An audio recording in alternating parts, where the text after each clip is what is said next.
You are an archivist, a keeper of ghosts. You tend to the data tombs of civilizations, worlds that sang and built and dreamed. Now they are silent. Their stories are your sacred charge. You listen to their final broadcasts. You study their last desperate warnings. Every day is a funeral for 1 billion souls. You walk halls of quiet data stacks. Each one holds a fallen empire. Your official title is Senior Analyst of Historical Xeno-Extinction. Your friends just call you the Ghost Keeper. A bit morbid, but you earned it. You are the last expert in a dead field. No one wants to study failure, not when humanity is at its peak. Our star-born fleets are unmatched. Our technology borders on magic. We are the masters of our galactic arm. So you are left alone in your archives. A dusty corner of the Grand Library. You are surrounded by the digital echoes of the dead. But lately, a new quiet has fallen. It is not the old, cold silence of history. This is a fresh silence. It is a creeping stillness spreading between the stars. It is a silence that grows. You pull up the deep space sensor logs. The star charts feel wrong. There are gaps where there should be signals. Faint carrier waves from distant outposts, automated trade beacons, scientific buoys reporting on stellar nurseries. They have all started to disappear, not with a bang, not with a distress call, just gone, a subtle erasure from the cosmic map. This is how it always begins. The first official reports arrive. They come from the Perseus Outer Rim. A listening post has gone offline. Post KL7. A standard communications failure, command says. Solar flares are common in that sector, but you know the truth. You check the station's last broadcast. It was not a call for help. It was a simple, automated system check. Then, nothing. A week later, a patrol squadron vanishes. The Scythe Squadron. 12 of our finest interceptors. They were investigating the silence from post KL7. Their last report was clear. No hostiles detected. No energy signatures. Nothing out of the ordinary. They were entering the quiet zone. And then they joined it. This time, command is not so dismissive. They are concerned. They send a battle group. You watch the data streams with a cold dread. The 9th Battle Group is a formidable force. A dreadnought, 3 heavy cruisers, support ships. They jump into the Perseus Rim. Their initial reports are just like the squadrons. An eerie quiet fills the space lanes. The planets are there, the stars are burning, but the signs of life are gone. No ship traffic, no colony lights. The battle group commander broadcasts his unease. He speaks of a deep, unnatural emptiness. His voice is steady, professional, but you can hear the strain underneath. He calls it a sensory void. His ships can see everything, but they can detect nothing. Then his broadcast cuts out. The entire 9th Battle Group gone, wiped from the network in a single instant. The silence is spreading faster now, and it is coming our way. Panic is afire in the halls of power. Admirals shout. Strategists draw frantic lines on maps. They see an invisible enemy, a stealth weapon of impossible power. They scramble our greatest fleets. The invincible armada prepares for war. They are preparing to fight an enemy they cannot see, an enemy that leaves no wreckage. You ignore the noise. You retreat to your sanctuary of the dead. The shouting will not find the answer. The answer is not in the present. It is in the past. You dive deep into your archives. You search for a pattern, a similar event, a similar silence. You have terabytes of extinction events. Surely one of them matches. You work for days without rest. The coffee machine in the break room weeps for mercy. And then you find it, buried in a corrupted data core. From a civilization called the Signan Ascendancy. They died out 90,000 years ago. Their file is mostly noise, damaged fragments of their final days. But one fragment is pristine. It is a star chart, a map of their empire just before they fell. And on it, a creeping void, a zone of silence spreading from their outer rim. It is the same pattern, identical. The Cygnon logs describe their confusion. Their fleets vanished without a fight. Their communications simply ceased. They called it the Great Filter, not an enemy, but a fundamental force of the universe. Their final desperate message is not a battle plan. It is a warning. It says the most advanced technology is the target. The more complex the system, the faster it is erased. The Cygnon warning is terrifyingly clear. The filter does not attack life.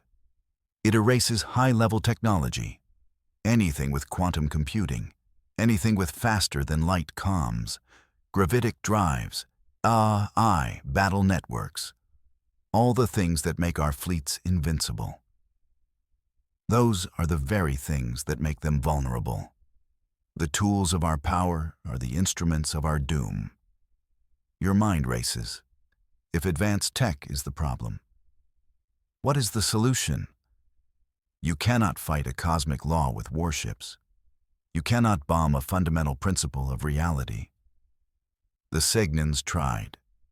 Their last records show them building bigger ships, more complex weapons, and the silence only consumed them faster. They accelerated their own extinction. You must think differently, not forwards, but backwards. You must go back in time technologically. What if the filter ignores simple things, primitive things, machines that do not rely on quantum entanglement or hyper-complex software? What if the key to survival is not more power, but less? It is a mad thought, an insult to centuries of progress. Your proposal takes shape. It is desperate. It feels foolish even to you. You propose fighting the silence with simple machines.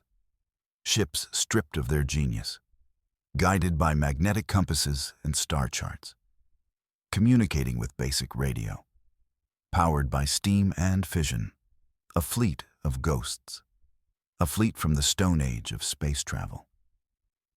It is the only way to build something the filter might not see, an unthinkable, ridiculous, desperate plan. You stand before the High Command Council. The room is a monument to power. Stern faces and immaculate uniforms. Grand Admiral Vorlag sits at the center. His face is carved from granite and disbelief. You present your findings. The Cygnon data, the pattern of silence, the theory of the Great Filter. The room is cold, silent. You finish your presentation. You propose your solution. The Ghost Fleet. Stripped-down ships, primitive technology, a return to the basics to survive. A murmur ripples through the council. It is not a sound of consideration. It is a sound of barely suppressed laughter. One admiral openly scoffs. Another shakes his head in pity.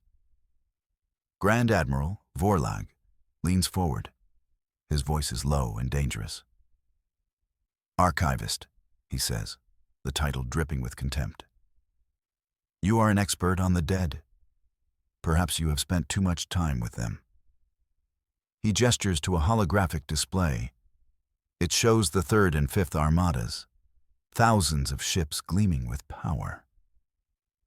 This is our answer. Overwhelming force. He dismisses your theory as superstition, a ghost story from a failed race. He accuses you of defeatism, of trying to drag humanity back to the Dark Ages.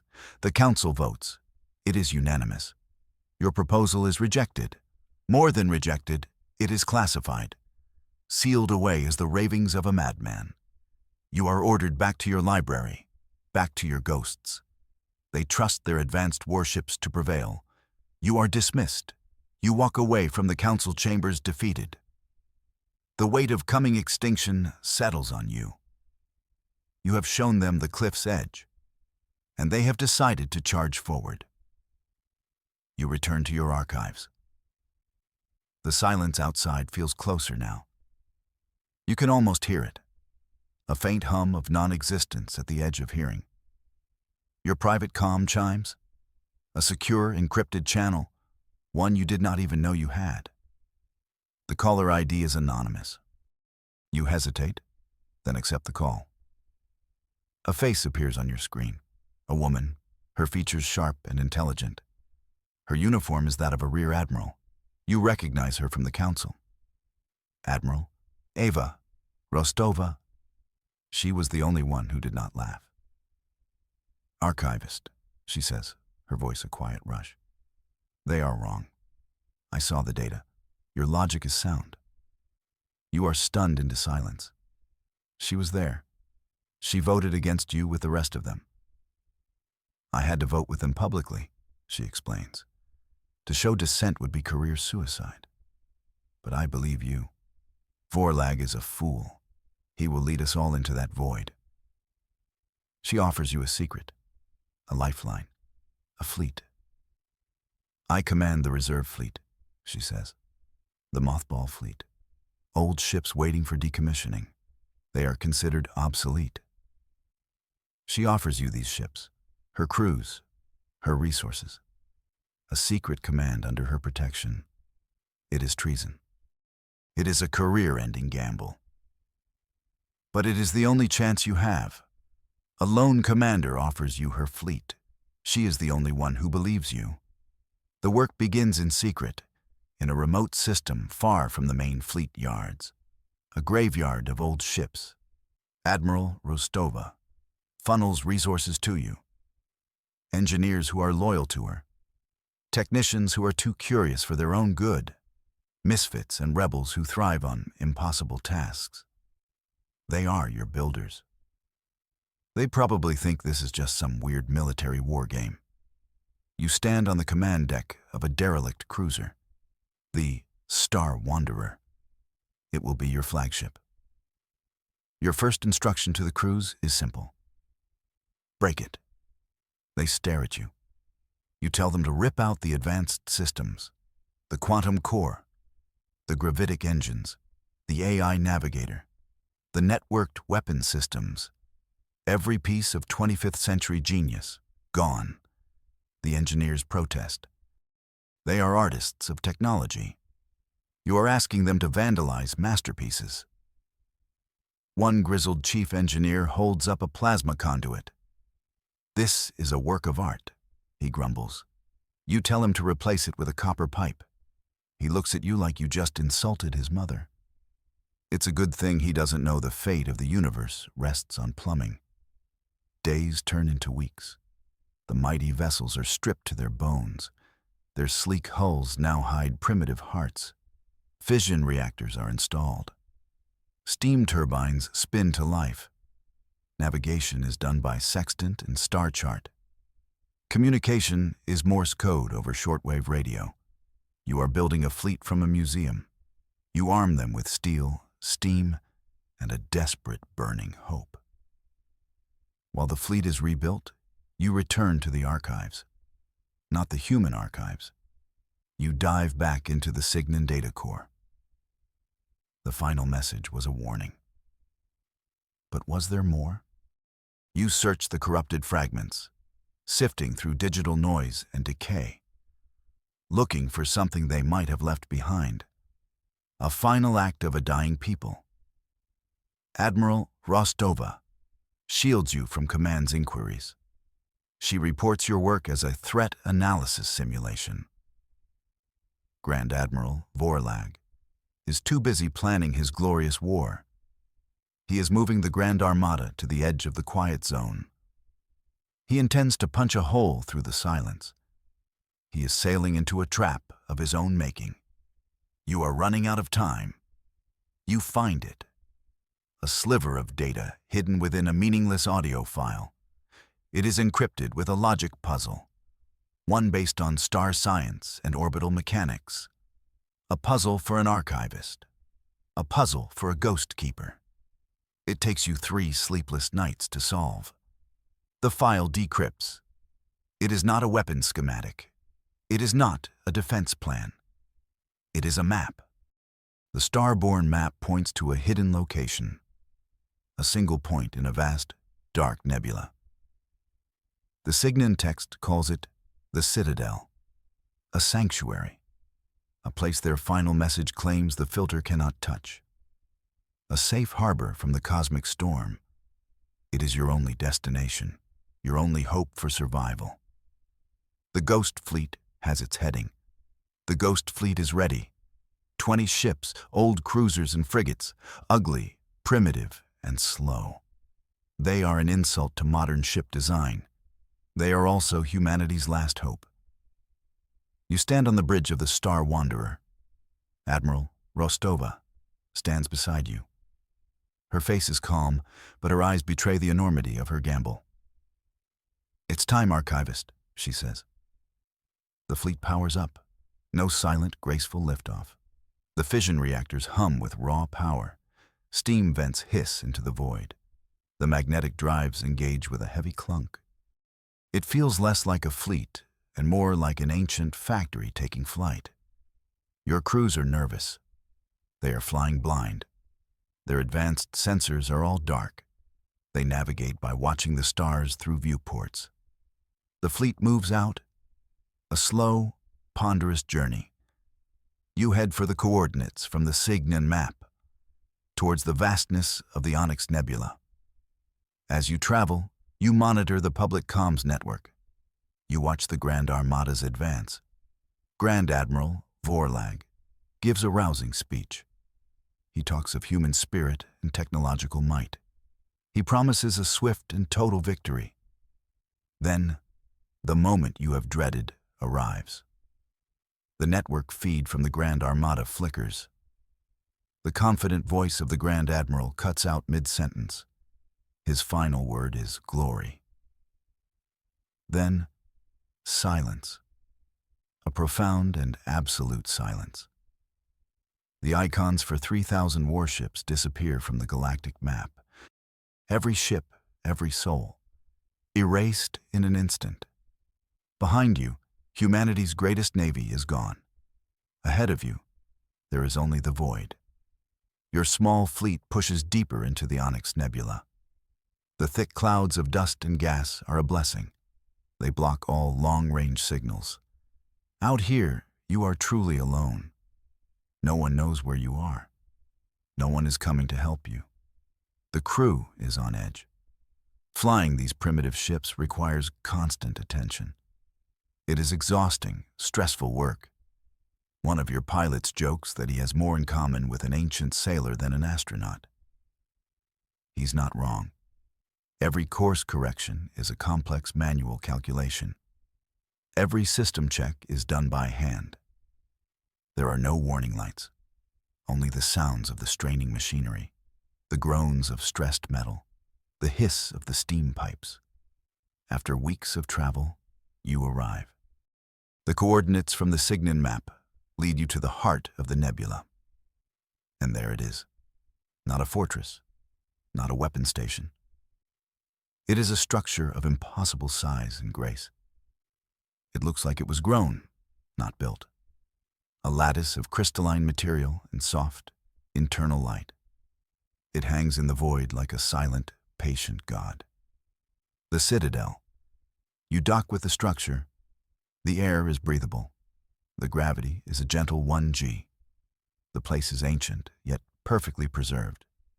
There are no defenses, no guards. The halls are empty. They are lined with glowing alcoves. Each alcove contains a data crystal. You realize what this place is. It is not a fortress. It is a library for doomed civilizations. You and Admiral Rostova step into the central chamber. It is a vast, open space. In the center floats a single, massive crystal. As you approach, it glows with a soft, warm light. Images flicker across its surface. They are not images of war or destruction. They are images of creation. Stars being born, galaxies forming, life emerging from primordial ooze. A voice echoes in your mind. It is not a sound. It is a concept, a pure thought that translates itself into your understanding. It is the voice of the Citadel, the archive of archives. It explains the truth. The Great Filter is not a malicious entity. It is not an enemy to be fought. It is a natural process, a cosmic reset. The voice explains.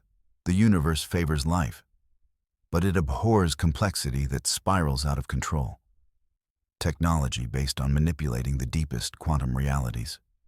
It creates instabilities in the fabric of space-time. Small at first, but they grow. Left unchecked, they could unravel reality itself, like a cancer. The universe has an immune system, the filter. The filter is a wave of simplicity. It seeks out and erases hypercomplex information systems, the very things that cause the instability. It does not target life. It does not target biology. It only targets the offending technology. A civilization that becomes too advanced triggers its own erasure, a cosmic safety mechanism. This is not malice. It is balance. It is a cosmic reset. The revelation is staggering. Humanity was not being attacked.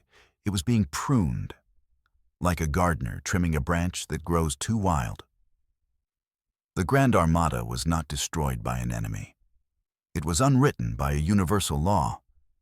Its own advanced nature was the weapon that undid it. The Signans understood this at the end. They did not leave behind a weapon.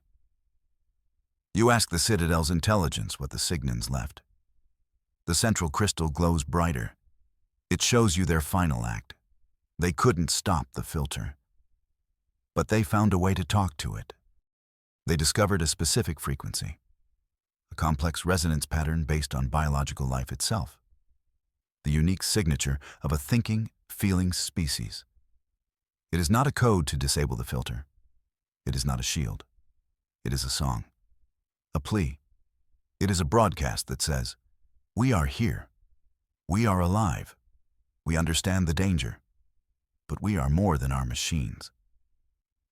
It is a declaration of biological existence, a counter-signal to the technological noise, a request to be seen as life, not as a disease. The Citadel offers you this frequency, the final precursor message, the song of existence. It is humanity's only remaining chance, not to fight the filter, but to ask it to pass us by, to show it that we are worth sparing, that we can learn to grow differently. The knowledge is downloaded into the Star Wanderer's simple computer, a song of life to be sung into the void. You return to the Star Wanderer with the data, the song. You explain the truth to Admiral Rostova. She listens, her face a mask of iron control. She is a warrior. She has spent her entire life training to fight and win. The idea of not fighting is alien to her. The concept of surrender is heresy. So we just broadcast this. Song? She asks. Her voice is tight with disbelief. We sing a song and hope this cosmic wave just ignores us? That is your plan? She paces the bridge. Her instincts scream at her. This is passive. This is weak. She points to the data on the screen. This frequency, it's a powerful resonance wave. We could modify it, turn it into a weapon, a spear to pierce the heart of this filter. You see the conflict in her eyes, the soldier fighting the strategist. She wants to use this power to strike back, to avenge the billions lost, to give humanity a fighting chance.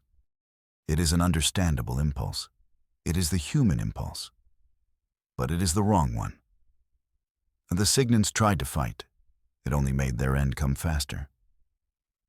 Admiral, you say softly, if we turn this song into a sword, we prove the filter right. You must convince her. We would be proving that our nature is to turn everything into a weapon, that we are the danger it thinks we are. You look her in the eyes. We don't win by fighting. We win by proving we are worthy of listening. Peace is the only way. She stares at the star chart, at the silence that has consumed her home. A warrior's doubt gives way to a survivor's hope. Admiral Rostova gives the order. The Ghost Fleet reconfigures its systems, not for war, but for a choir. The main communication arrays of all 20 ships are synchronized. The steam-powered generators whine as they push more power to the transmitters. The engineers, who once cursed you for making them use primitive tech, now work with a feverish reverence. They are building an instrument of peace. You stand on the bridge, the data of the song ready for transmission. The plan is simple. You will broadcast the Cygnon's song of existence, but you will add humanity's own verse to it. Our unique biological signature, our art, our music, our philosophies, the echoes of 1 billion lives. A message that says we are more than just our ambition. The fleet turns to face the direction of home, back towards the silent core worlds, towards Earth. The filter is sweeping through our territory. It will reach our home world in a matter of hours. This is your one and only chance. There are no second attempts. Begin the broadcast, Admiral Rostova says. Her voice is quiet but firm. You press the command. A low hum fills the ship. It builds into a complex, soaring melody of pure data. It is a song of mathematics and poetry, of biology and hope. A signal of pure life, broadcast on an ancient frequency. Your Ghost Fleet sings its new song. You send it into the heart of the void. A single unified voice against the encroaching silence. You wait. There is nothing else to do. The song broadcasts on a continuous loop. The fleet hangs in the quiet of the nebula. Every crew member is at their post, watching silent instruments, staring out at the star fields. The minutes stretch into an eternity. Did it work? Was anyone or anything listening? You have the fleet's last remaining long-range sensor pointed at Earth's system. It is a simple light-wave telescope, primitive but reliable. It cannot detect the filter itself, but it can see the effect. It can see if the lights of Earth's orbital stations go out, if the moon bases fall silent, if your home becomes just another dead world in the archive. An hour passes. 2. The tension on the bridge is a physical thing. Someone coughs and everyone jumps. Then, a report from the sensor operator. His voice cracks with emotion. Admiral, I have a signal. It is a simple low-tech laser broadcast. From Luna Base, it is a message, a question. Unknown fleet, please identify. We are reading a strange energy wave that just went around us. Relief washes over the bridge in a powerful wave. It is so potent it almost brings you to your knees. The filter did not break upon your world. It heard you. It heard the song of a species that chose understanding over aggression. A species that chose to be part of the universe, not its master. The wave of silence flowed around your solar system. A pocket of life left untouched in the great, quiet sea. The silence was not defeated. It was changed. Because for the first time, it stopped to listen. And so did you.